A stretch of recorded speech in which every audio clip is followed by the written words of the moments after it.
یہ جو مہینہ ماہ محرم الحرام، اس ماہ محرم الحرام میں جن شہداء کا تذکرہ دنیا سنتی ہے ان شہداء میں سے ایک حضرت عمر بھی ہے۔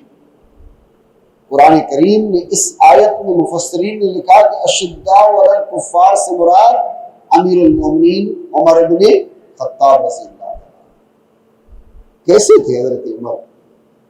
واللہ جب ان کی سیرت پڑھتے ہیں تو ان کی سیرت کے تو ایک ایک اس کی سیرت کا جو حصہ ہے کمال کا ہے، لیکن وہ حضرت عمر، ان کا نام ان 10 افراد میں شامل ہے جس سے اللہ کے نبی نے فرمایا کہ ابو بکر فی الجنہ، عمر فی الجنہ، عثمان فی الجنہ، علی فی عشرہ مبشرہ فی الجنہ، ان میں اس کا نام بھی ہے۔ اور وہ حضرت عمر جو اللہ سے دعا کر رہے تھے، دعا کرتے رہے، اللہم ارزقنی اللہم ارزقنی اللہم ارزقنی شہادتا فی سبیلک، اے اللہ مجھے تو اپنے راستے کے اندر اپنی شہادت نصیب وموتی وجعل موتی فی بلد نبیک، اے اللہ مجھے موت آ جائے تو تیرے نبی کے شہر کے اندر آ جائے۔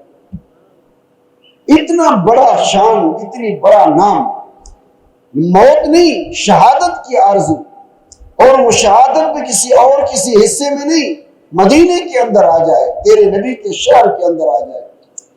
اور اللہ رب العالمین نے اس کی صرف دعا کو سنا نہیں، اللہ نے قبول بھی کیا، اور ایسا قبول کیا کہ وہ جو اشداء علی الکفار کا مصداق تھے، جب اس نے دعا کے لیے ہاتھ اٹھائے تو اس کی دعا قبول ہوئی، اور اس کی موت جو شہادت ہوئی وہ صرف مدینے میں نہیں ہوئی بلکہ اس مسجد نبوی کے محراب کے اندر واقع ہوئی جہاں پر اللہ کے رسول صلی اللہ علیہ وسلم پوری دنیا کی امامت فرماتے۔ حضرت عمر کے دیے ہوئے اس نظام جو خلافت کا ایک عظیم نمونہ تھے، اور دعا تو ہم سب کرتے ہیں، یا اللہ ہمیں عمر جیسا عادل حکمران عطا فرما۔ کیسی اس کی عدالت تھی، کیا اس کا نظام سلطنت تھا، کیا اس کا دبدبہ اور شجاعت تھی۔ میرے عزیزو، اگر ہم اسے دیکھتے ہیں تو ایک موقع پر اس کے کندھے پر ایک آٹے کا اور دیگر سامان جو انسان کی روزمرہ کی ضرورت ہوتی ہے وہ سر پر اٹھائے جا رہے ہیں۔ ارے بھائی حضرت عمر کہاں؟ ایک ضرورت مند ہے، اس کی ضرورت کو پورا کرنے کے لیے عمر جا رہا ہے۔ تو کسی خلیفے نے، کسی نوکر نے کہا کہ حضرت اگر یہ بوری ہمارے سر پر رکھ دیں ہم ہی لے جائیں۔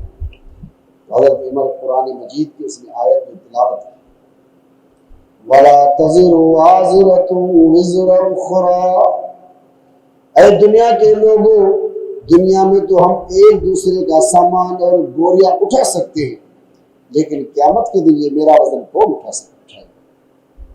تو خود خلیفۃ المسلمین نے اٹھایا، اور وہ خلیفۃ المسلمین جب اس سے ملنے کے لیے قیصر و کسریٰ کی طرف سے کوئی سفیر آ جاتا ہے اور پوچھتا ہے اس مدینے کے اندر، مدینے میں بسنے والے لوگوں بتاؤ، این ملککم این ملککم، تمہارا بادشاہ کہاں، تمہارا بادشاہ کہاں؟ مدینے میں بسنے والے لوگوں نے کہا کہ اے لوگوں، ہمارا تو کوئی بادشاہ نہیں، ہمارا بادشاہ تو ایک ہی ہے جو اللہ بادشاہ۔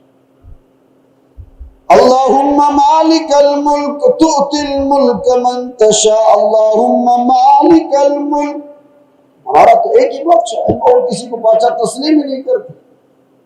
پھر بھائی وہ کون آپ کے حکومت چلاتا ہے؟ اس نے کہا کہ ہمارا ایک خلیفہ ہے۔